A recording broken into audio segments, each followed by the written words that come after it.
All right, thank you everyone for joining this webinar. Good morning, evening, and afternoon from wherever the world you're joining today. Welcome to this SpunkGo webinar. Today's speaker is Salah Makkouk. Salah currently serves as the Senior Director for the launch of Careem Incubator by Careem, a unicorn company within the UAE. It is my greatest pleasure to welcome Salah to talk about what incubators are and why it's very useful for startups. Just a side note, Q&A will be done after his presentation through the chat feature, where he will answer questions. SpunkGo is an all-girls global student organization where proceeds go to charity. And with that, the floor is now yours. All right, thank you. Can you hear me? Yes, we can hear you. Awesome, cool stuff. Well, hello, good day, good afternoon, good morning, depending on where you are. So I thought, first of all, I'll tell you a little bit about myself. So my name is Salah, and as a professional, I worked across the financial industry, the aviation industry, and most recently with mobility. So I worked with ABN AMRO, Citi, Emirates Airlines, and last is Careem. I'm Lebanese, Romanian, and I'm 43 years old, father to my son Fuad, you can see in the picture, and a husband as well. That's a little bit about myself, and I thought a lot about what to talk today and what the value that I could leave you with in the short time that we have together.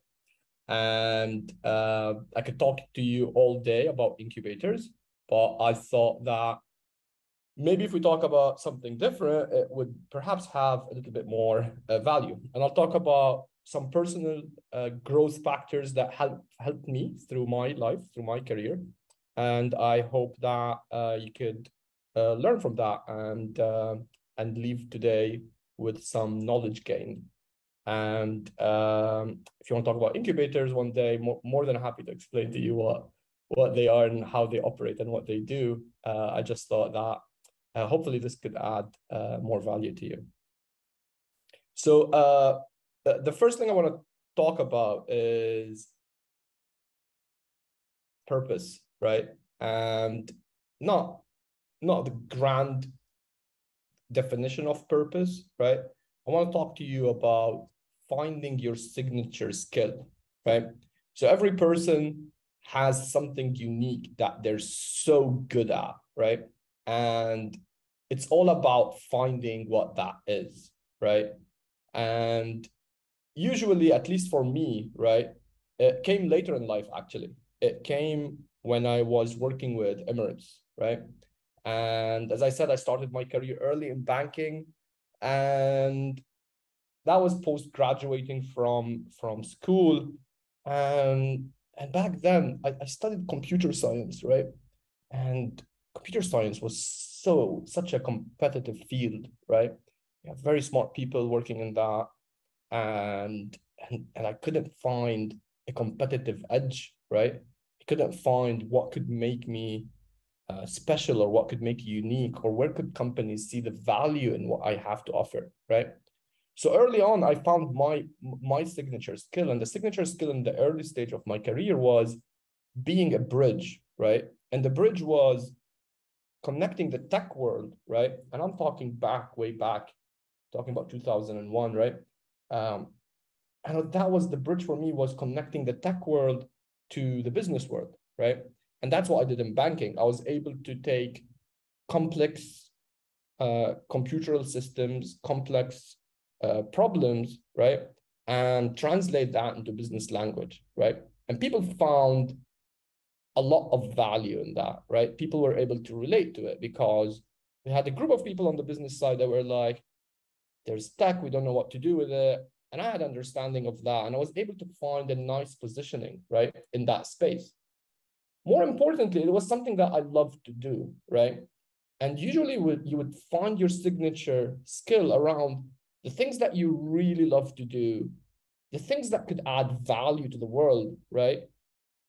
And at what point, the things that people actually are happy to pay you money for, right? So that is kind of the unique position. But most importantly, I had the passion for it, right? And because I had the passion for it, I was able to develop myself and be so good at it, right?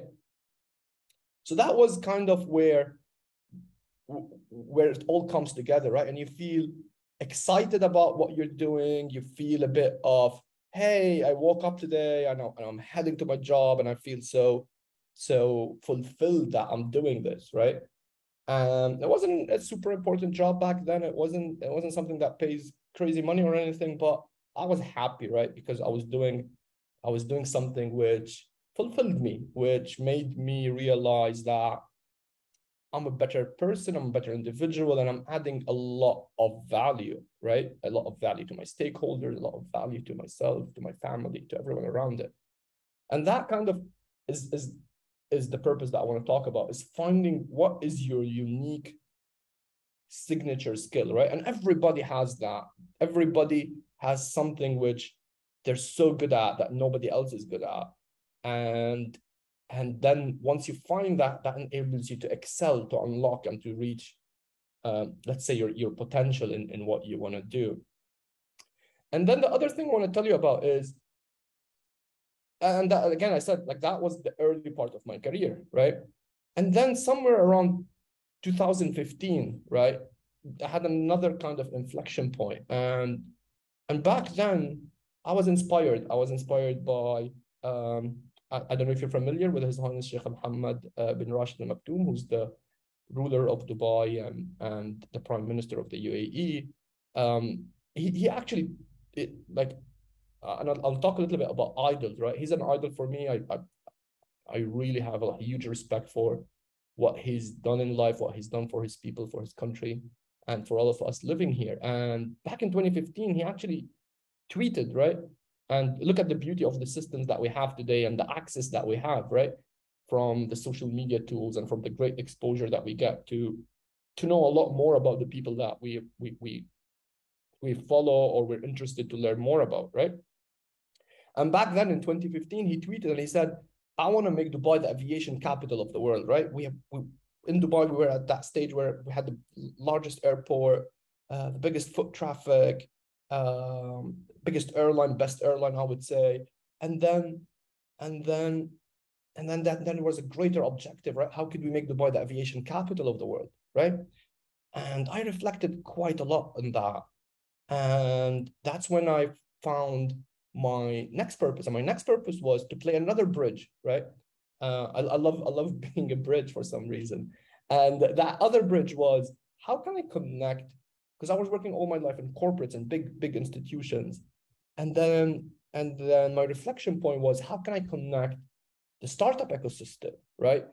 Founders coming out of universities, schools, coming out of this amazing ecosystem, this grassroots ecosystem, as we call it, right? And how can I add value to these people? How can I help them grow their businesses? How could I help them achieve higher things in life and benefit from the vast resources that corporates and institutions are able to offer, right?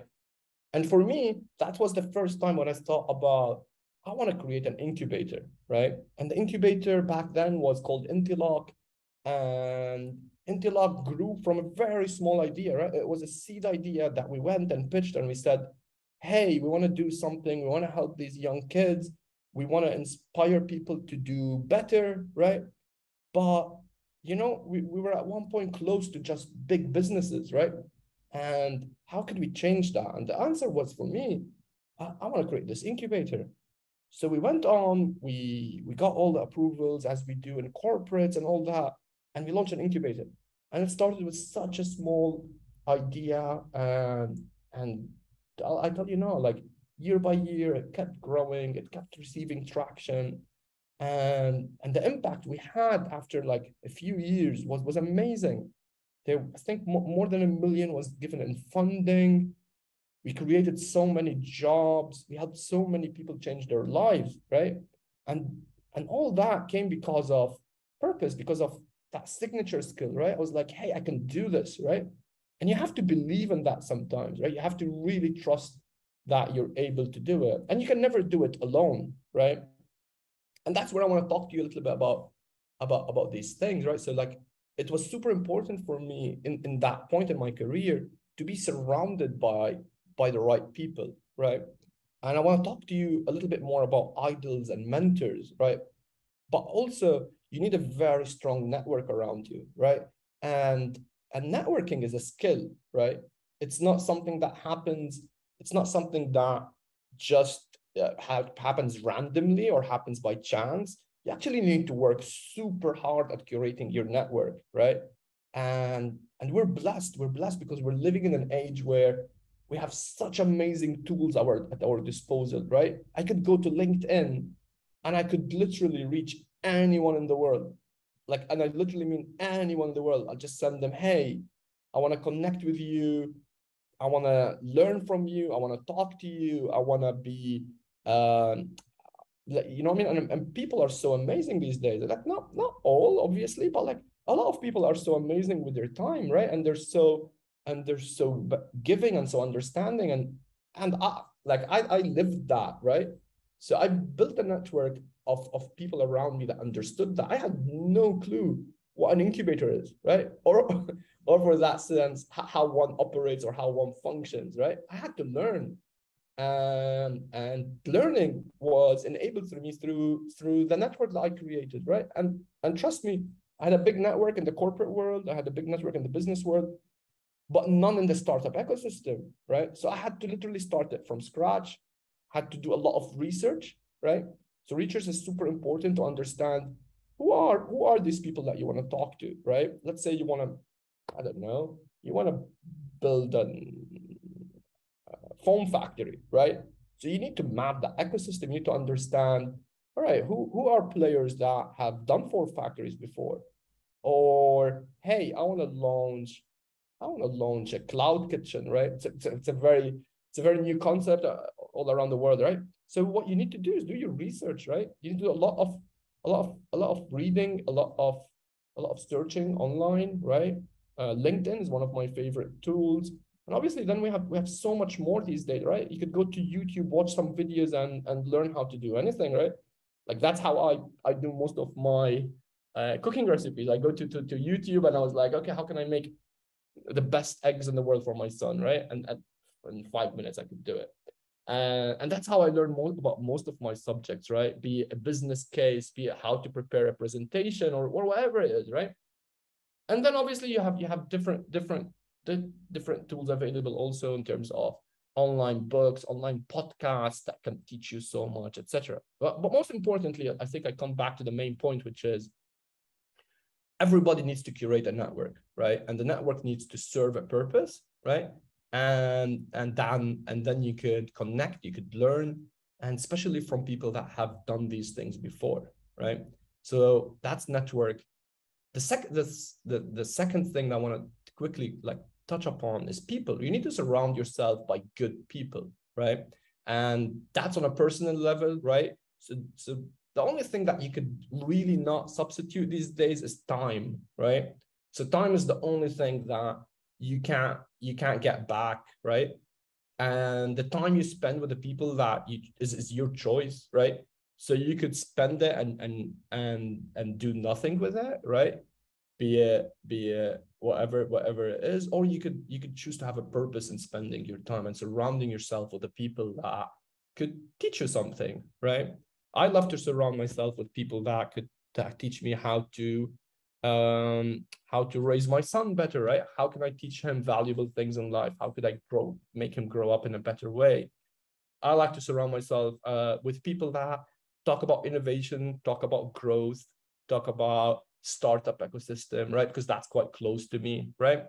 And then obviously everybody needs to have some fun. Everybody needs to have some joy in their lives. So I have a lot of friends around me that we go out and have a dinner or have a lunch or joke about stuff in life, right? But it's everything you're doing it intentionally, and you're aware about, hey, where am I actually doing this and how am I actually doing that, right? The next thing I want to tell you about is focus and intent, right? In everything that we do, you have to have the right intent about it, right? And intent can be that, hey, I want to make money. I don't believe in that personally. Intent has to be something greater than you, right? It has to be something that hey, I want to help, I want to do an impact, I want to do something positive in life, right?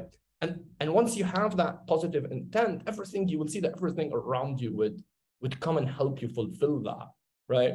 But that has to come hand in hand with focus, right? Everything that you need to achieve, every goal that you put in your life, you have to be focused about it, and you have to be intentional about it. You want to measure yourself, you want to challenge yourself, and you want to kind of push yourself to say, hey, am I doing good against what I want to do, right? The last thing I want to say is that you have to believe in it. You have to believe in yourself. You have to believe in the objective that you want to achieve, right? And once you believe in it, once you have that trust that, hey, I'm gonna do it, right? Trust me, for some reason things just fall in place, and people come to help you, and you're able to achieve it.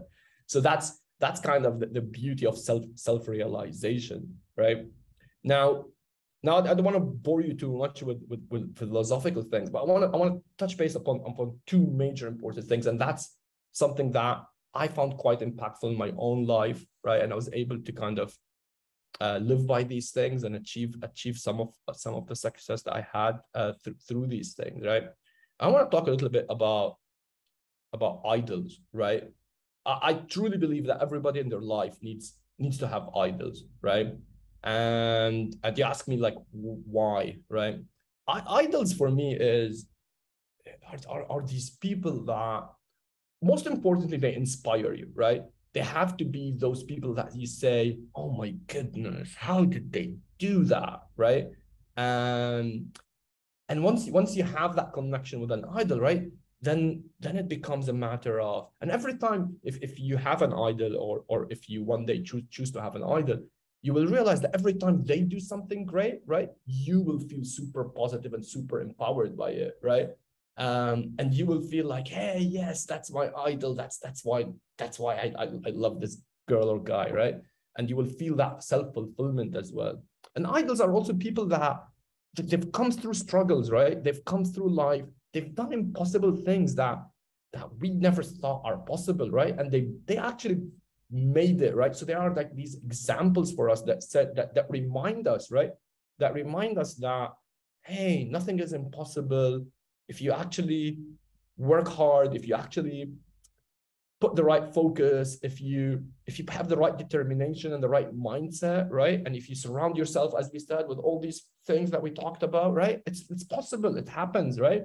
Yes, everybody needs a break of luck, or whatever you want to call it, but trust me, like this is why it's important to be inspired by these people and to try to learn, right? What I love to do is, I'll talk a little bit about my idols, right? So these are people that definitely everybody would aspire for, be it Oprah, be it Michelle or Malala, right? But for me, I'll talk about my idols, right? My idols are, like, for example, His Highness Sheikh Muhammad, right? I read all his books, right? Every piece of information I could find about something he said or something that he talks about, I would not miss it, right? And that's how you learn. That's how they inspire you, right? So like the lessons of leadership, the lessons of decision making that I've learned through reading just a little bit is amazing, right? And that kind of gives you that grander mindset, that grander thinking that you aspire to.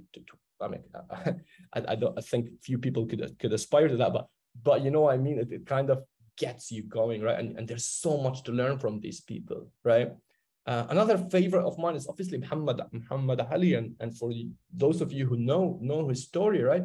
The reason he's one of my idols is that he was able to use his platform, right, to support what he believed are right causes, right, or what he believed is impact, right? He didn't use it for selfish stuff or for endorsement or advertising or stuff like that, but he used it to actually do positive impact.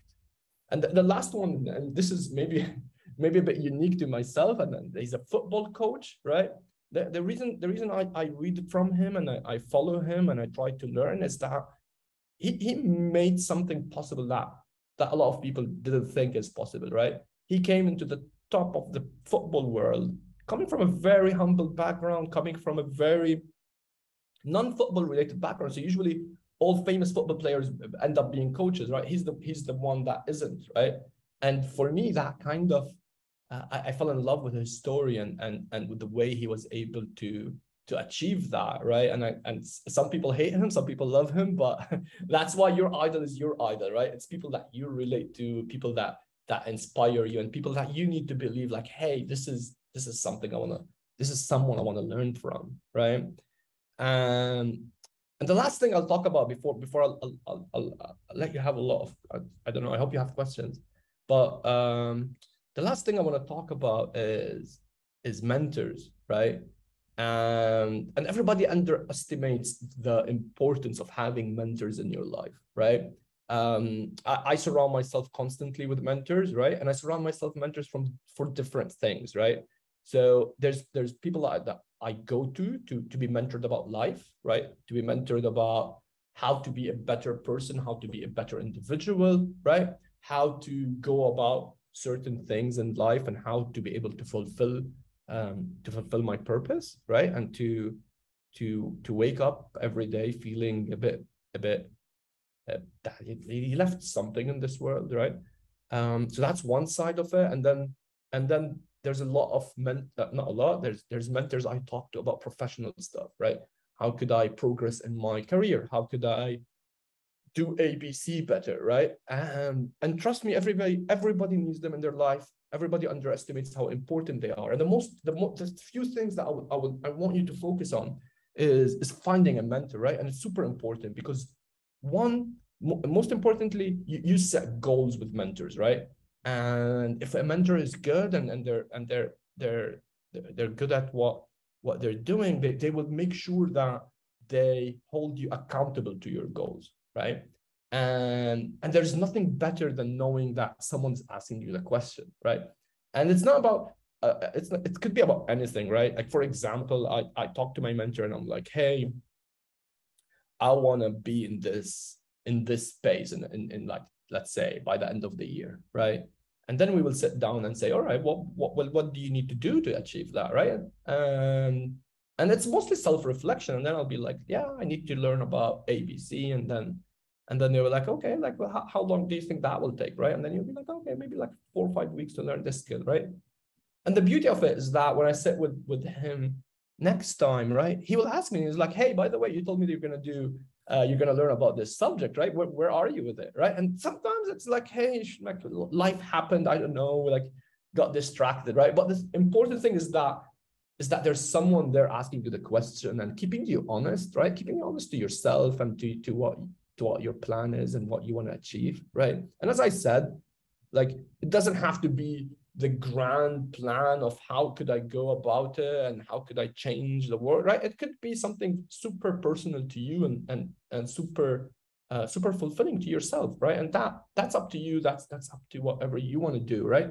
But that's where the mentor comes in. They work with you. They help you. As I said, most importantly, be honest to your goals and to yourself.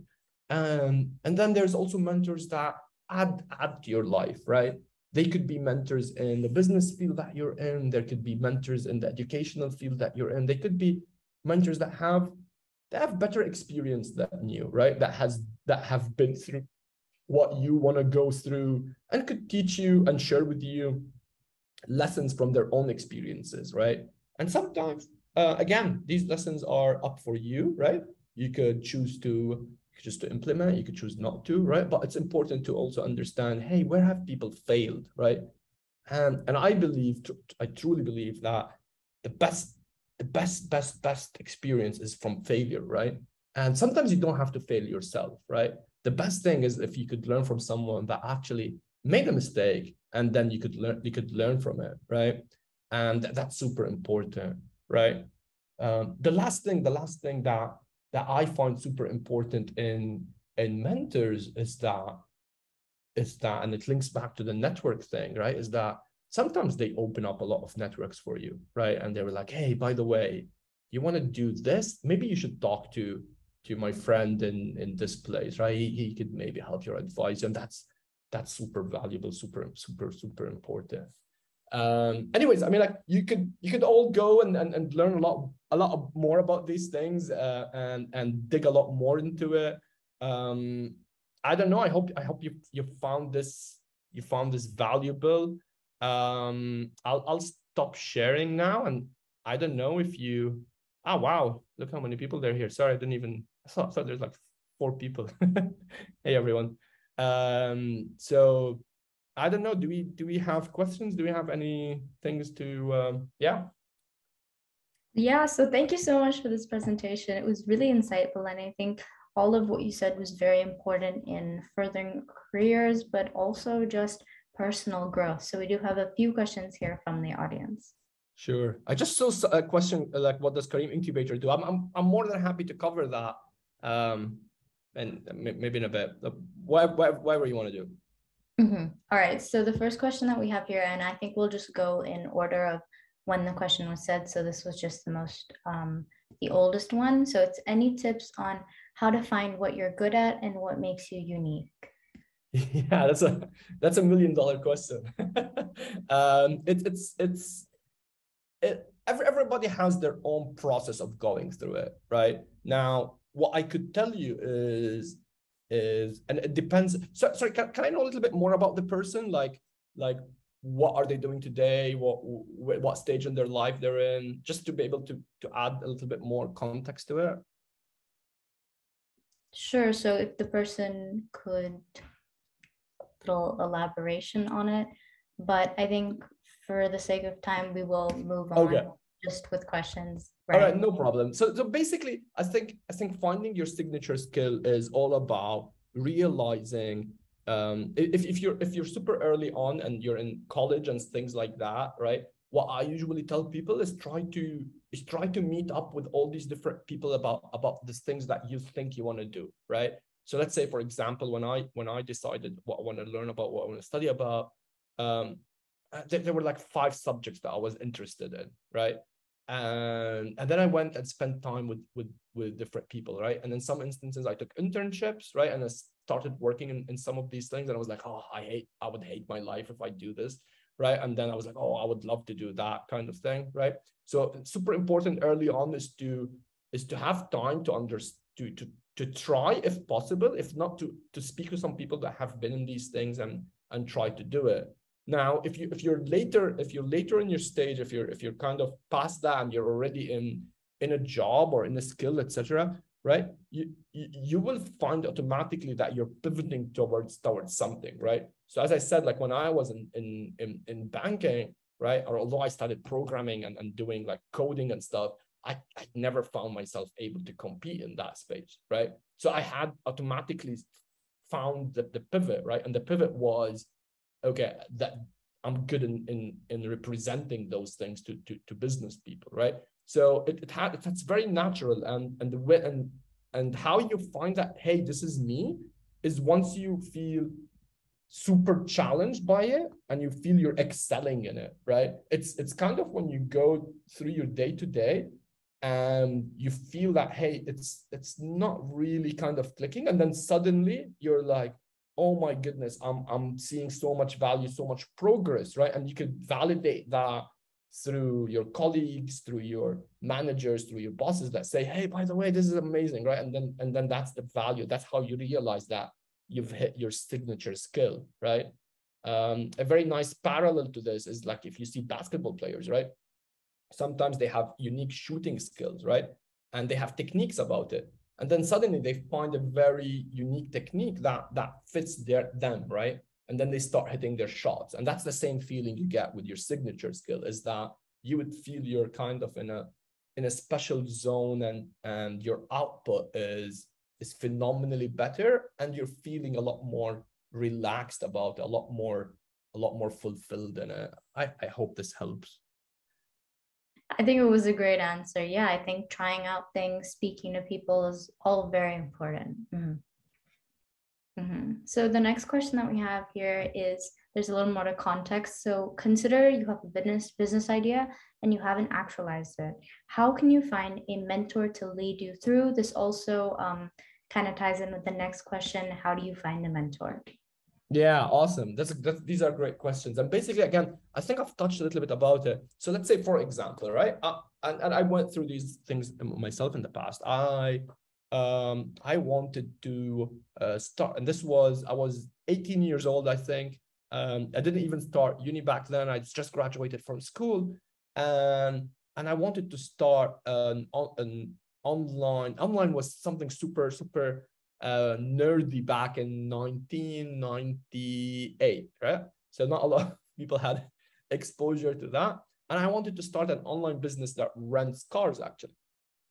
So that was the subject, right? The subject was car rental. The subject was, how can I make it happen online so that people could book it, right? And once you know the subject, right, you could start researching who is in that subject or who is in that domain, right? Back then we didn't have LinkedIn, right? So it was literally, I don't know if you still remember those yellow books, right? That had like phone numbers and addresses of the companies and all that. So I literally like going through that book, car rental. Oh, okay, here's a company. And literally, like what I did back then, it was like knocking on people's doors and say, hey, you're a car rental company. I want to learn a little bit more about what you do. Obviously, some people kicked me out of their office and they're like, okay, just go away. But but a lot of people sat down and we actually did some partnerships and did some stuff and yeah, that's how you go about it. Once you know your domain, once you know what is it that your business is in or the idea that is in, then use LinkedIn, right? Most importantly, and start looking for those people in those spaces. I would advise you, don't limit yourself to like 1 or 2 or 3 people, right? Just go for 50, right? Go for the whole bunch, right? Because as I said, some people are more liberal with their time, some people are not, right? So you want to find the right thing and never listen to one person from the beginning, right? You want 5 or 6 different views, right? And then there is going to be that person that, hey, you would click, right? And you would say, oh yeah, this is the same point of view I have about this, right? Or this is the same approach or same mindset. And then it's kind of asking the hard question, which is like, hey, by the way, I'm starting this thing new, blah blah. Would you mind giving me like an hour a month or whatever time requirement is? And remember, mentorship is 2 ways, right? So they have to be able to also commit and also be able to fulfill those things, right? And obviously, I think everybody would be thankful for that. So yeah, once you have your domain, once you have your subject, LinkedIn, 100%, go in it, find 50 people and have like 30-minute meeting in the beginning, trying to understand them more, trying to explain your stuff more, and then choose your top person from that and approach them. And if they're happy to do it, I think then you've got your answer. Definitely. I think like the internet has just made people even more accessible. LinkedIn is an amazing tool. I can say that from experience to find people who are like-minded, also have experience that you are looking to gain. So 100%. It made it honestly like it's a life, and people underestimate how much access we have these days, right? People are like some people don't realize how accessible things are, right? And how like you could literally like I don't know, you could talk to Barack Obama, like you'd send him a message, and I'm sure you like that. yeah. But like you know what I mean? Like there isn't really anyone which is out of reach these days in a positive way. Yeah. The internet is bringing us together, closer together, maybe for the worse, but we'll say it's for the better for now. No, for the better. Focus on the positive. The next question we have is, can you tell us a little bit about what an innovator does? So I'm seeing this as more of like an opinion. So what, in your opinion, does an innovator do?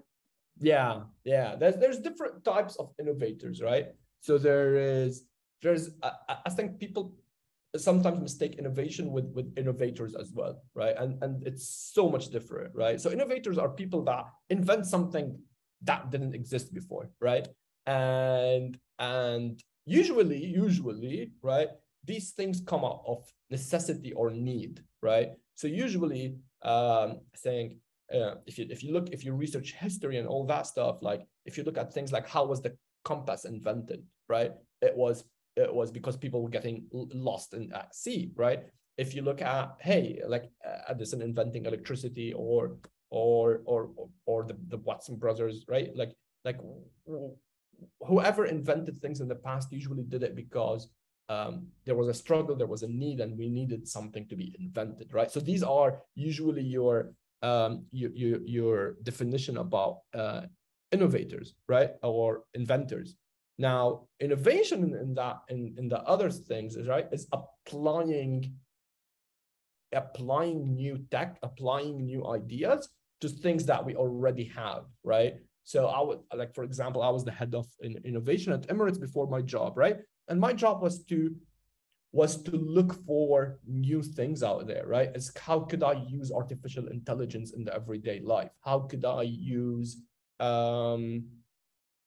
innovations in better cloud computing or computing at using like quantum computer, right? So you would take disciplines that other people invented, right? And then you see how could you solve a business problem that you have, right? So it's all about critical thinking. It's all about reading a little bit into the horizon, right? So we call it weak signals, right? So you want to see, hey, how is the future going to look in a couple of months down the line or a couple of years down the line, right? And then you want to experiment as much as possible and test, right? You want to kind of say, all right, let me try to do it this way and then see what happens, right? A lot of things that are involved also is kind of understanding the group of people you work with and the society that you're working with as well. So I think that's kind of the difference between these two, and usually people kind of confuse these two things together. Yeah, I think that was a very good answer. That just sums it up generally what an innovator is. Thank you. So the next question, and this is the golden question, what does Careem Incubator do? Yeah, it's amazing. Good question. So I've recently joined Careem, right? And I've been in the job now for, I think, 6 weeks. And the aim is to launch an incubator, right? And the incubator is about 3 things for Careem, right? They don't, by the way, like, you can't share what I'm telling you publicly, right? So this remains between, I don't know how many we are here because we didn't launch anything yet. Yeah. But the aim of the incubator is to basically work with early stage startups and to help them scale their ideas using obviously the Careem platform, right? So so we're going to be hopefully investing in these ideas, hopefully giving a lot of mentorship and advice, and hopefully helping them scale their businesses to the next level, right? So for you who know Careem and who've used Careem, it's kind of what our vision is, to become the super app of the region, right? And to have an amazing impact in the communities that we're so proud to be serving and to be helping, right? And what we want to do is to make the incubator all about early stage startups and how could we connect them on this journey. I think that's such a great mission and vision, especially as a startup myself. I think that that's a great opportunity for communities just to come together and early startups and great ideas to be recognized.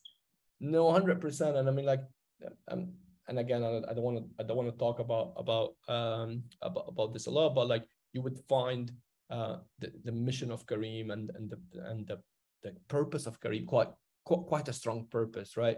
We want to improve people's lives. We want to move the whole region forward, right? And once you hear that focus that we have and that purpose, I fell in love with it personally, and that's why I chose to join the guys there. So yeah, it's amazing to be able to work in places where you could be impactful in what you do and serve a purpose in the lives and change people's lives a little bit.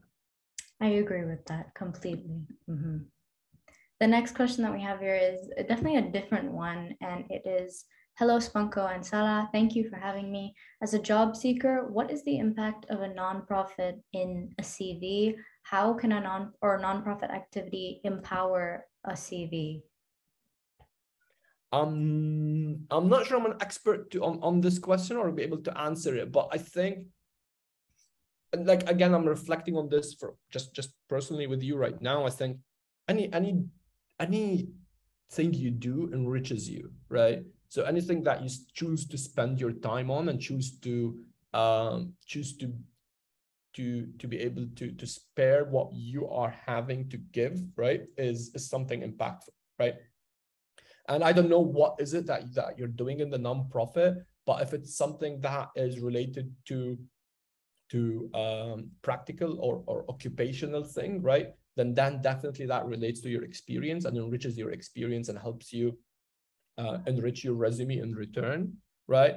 And if it's something just volunteering work, I think there's nothing better than that, right? And sometimes people underestimate when someone is reading a CV and they find that, hey, this person has volunteered or this person has went out of their way, right? Like nobody these days forces anyone to do anything. But if you are choosing to spend the time that you have to do better and to help society in a different way, I mean, like, good on you. First of all, good on you, right? I think you shouldn't expect anything in return, but I think it's an amazing thing. And people, when people read that, I think we all appreciate these things in a CV. So from personal experience, when I see these things, I'm like, okay, this is someone I would love to meet, right? And again, like, sorry, I have zero experience in it, so I hope. No. That was a fine answer. Honestly, I think, yeah, definitely volunteering experience is just a lovely thing to have on your CV. Yeah. The next question here is, often people use the terms coach and mentor interchangeably. How would you explain the differentiation point? Yeah, that's a great one. That's a really great one. Well, I think for me, right, coaching is something on a very particular skill level, right? And usually you would have a coach that would tell you how to do a set of activities better, right? A mentor usually isn't that detailed or that focused on a particular skill. They're more about you as a person or you as a career or you as an individual, right? So they're different in the level of the skill or the level of advice that they go to, right? So a coach is about a very particular subject and a very particular niche skill set, and usually they would tell you the mechanism of how to do that a lot better, right? So I think that for me is the main difference. Usually coaches are also like, usually in any environment that you work in or any environment that you operate in, there's a lot of coaches, right? So people usually, how can I say this, are coached, right? But mentor is something that you have to seek if it's not provided, right? Not a lot of institutions, not a lot of working places, or not a lot of like life places talk about this. So that's why I think it's important to seek it if it's not available, right? I was blessed early on in my career when I was working with City that mentorship was part of the organization, right? So it taught me early on the importance of it. But yeah, I found a lot of other friends, colleagues that didn't have that, right? So that's why I thought it's important today to cover this subject. Yes, the difference is very clear now. The next question we have here is, how did you find the right teammates that can make a startup work? Like you did with, I'm butchering the pronunciation, Intalak? Yeah, no, that's quite a good pronunciation, by the way. Yeah, so finding the right team to work with is, I personally believe that it's a talent, right? Finding the right people and interviewing and be able to judge people is actually a talent, right? Now there is, I think there's two differences. One, if you're looking for co-founders, right, or if you're looking to hire people on a team, right? For me, co-founders is a different play game, right? Because co-founders are kind of, you're committed to life, right? It's like you, I don't want to say like, it's like I would go on and say it's like marriage, right? You really need to be compatible with your co-founders, right? Because you're going to spend a lot of time with them. Trust me on that, right? So co-founders, right? Usually, one of the most important things in finding a co-founder is that always look for complementing skill sets, right? The thing that you do not want to do is have a co-founder and both of you know the same set of skills, right? Because then there is nothing that you're adding to the table, right? Or you want to kind of have if you're a business person and you're about like, how do I get a vision right, how to get this purpose right, or how do I work on on the growth of this company, right? Then you want someone who's from a technical background or someone operational background or a very executionary person, right? So you want to kind of have a co-founder that complements you from a skill set perspective. At the same time, your co-founder, you really need to be able to click together, right? It doesn't mean that, hey, you need to be friends, right? It just then I actually find that it usually doesn't work. Usually people when come together for a business, actually it's better not to be friends because then you can be very honest and very transparent with your feedback, right? But most importantly is they're able to complement each other, right? And everybody needs to bring something to the table which is unique, right? And then you could say I found a co-founder, right? Sorry, I know it's not part of your question, but most important thing, even if you're best friends with your co-founder, right? You need to have agreements on paper, right? Like, hey, how do we talk about shares? How we talk about vesting? How we talk about equity and all these things, right? And you honestly need to put on a paper and have a contract about it, because if it just gets messy. So to do that. Now, finding employees that you could bring on board and complement your team, etc. I think first of all you need to know what you're hiring for. So you need to kind of understand how do you build a job description, right? So it's super important to know this is what I want the person to do. These are the set of activities that they need to complete. It's super important for you to realize what they are, so you could be transparent and you can know what is the expected outcome of these things, right? So once you create a job description, then you start your hiring process, and yeah, do as many interviews as you find. Yeah, I don't know if that answers your question. Yeah, the right teammates are often the ones that you can work with, and it's a respectable mutual relationship, but we also have different ideas to be brought to the table. So I definitely agree with that completely. Mm-hmm. This next question here is a very good question, and it's a little bit lengthy, but I love the networking that most incubators bring. Most of them have the we work model, and there have been times where ideas are shared and they eventually get taken up or copied by people that already have the resources. So how can we be able to protect our core ideas, but also reap the benefits of incubators or hubs? Yeah, I love this question. I've literally come across it so many times. I think, and you might not like my answer, right? So I apologize in advance, but I truly believe that there's no more unique ideas in the world, right? I truly believe that. I think we live in a world where having something truly unique is difficult, right? Now, what I always say is it's about execution, not about the idea, right? And I've met so many people, family, friends, colleagues, etc., that always have ideas, right? I have a friend of mine, a very very good friend of mine, childhood friend of mine, and he thought about the idea of Deliveroo, like literally when he told me about it, like the concept wasn't even existing, right? But he didn't do anything about it, right? So execution is what matters, not ideas, right? What you want to do is, and you remember when I first started talking, I talked about purpose, I talked about focus, I talked about impact, right? You wanna, once you have the idea, you wanna go, you wanna test it, you just need to plan to as quickly as possible move to market, right? Now, that's what matters. Once you're in execution mode, it's super difficult for people to achieve more. Yes, like if they have the resources, etc., they could literally copy and do it, but yeah, I don't see it like that. I see it more of commitment to execution and going on from ideation to actually implementation. And I think that's kind of what's unique about it. The other thing is that if you don't talk about your idea, you won't be able to validate it, right? So I saw a lot of examples, again through my life in working in this, where people do not want to share their ideas because they're afraid that somebody would take it, right? But then they're not getting the right feedback, they're not getting the right advice, they're not able to actually validate if actually this is needed or not, right? So a lot of people like think that, hey, this is a big problem, and then when they go to market with it, maybe people don't respond to the way that they thought they would, right?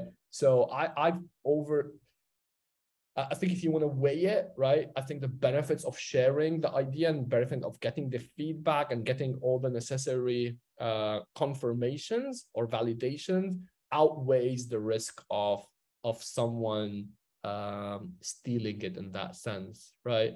It's always a risk. It's always a balancing act. I'm from the mindset that I believe that outweighs the other.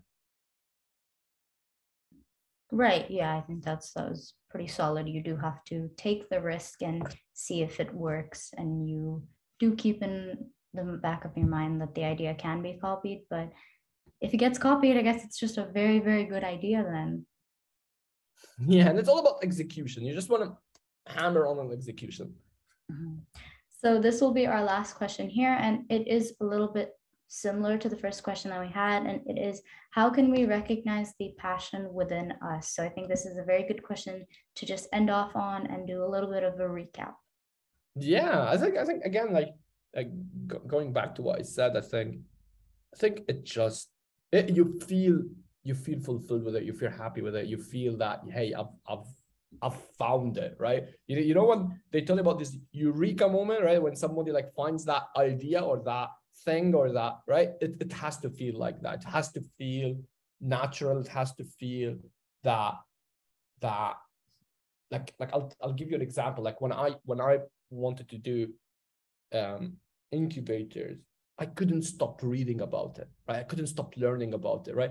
It meant so much to me that I couldn't imagine wasting 1 minute not doing more about it, right? That's the kind of passion you need to feel about it. It's like you need to feel so connected to it and so centered about it and so natural about it that you know that, hey, this is what I'm meant to do, right? This is exactly where I wanna hammer in on and focus on. So yeah, you trust me, when you find it, you'll know it. I know I said that was the last question, but we actually got one more, and I think it's a very good question. So the question is, how to create a unique brand for your individual business? What are some ways to do that? Yeah, it's an amazing question. That's why you joined Incubators. Yeah, I think branding these days is something of utmost importance, right? And branding, packaging, the way something looks and is represented, I think there is you can't underestimate how important that is, right? And even in the way that a product or a service is positioned is all about how is it perceived from that other person, right? Now, I think there's so much to talk about how could you do it and how could you achieve it and how do you go about it. I think what I would tell you is find the right mentors, right, that are experts in branding and marketing that could talk to length about this. To do your research online. There's so much good content on the subject, right? There's amazing rich content that actually describes to you the full cycle of branding and marketing and all that things. There's even free courses that universities are given on the subject if you want to go that in depth. But most importantly, find the right mentors that could work with you through that plan.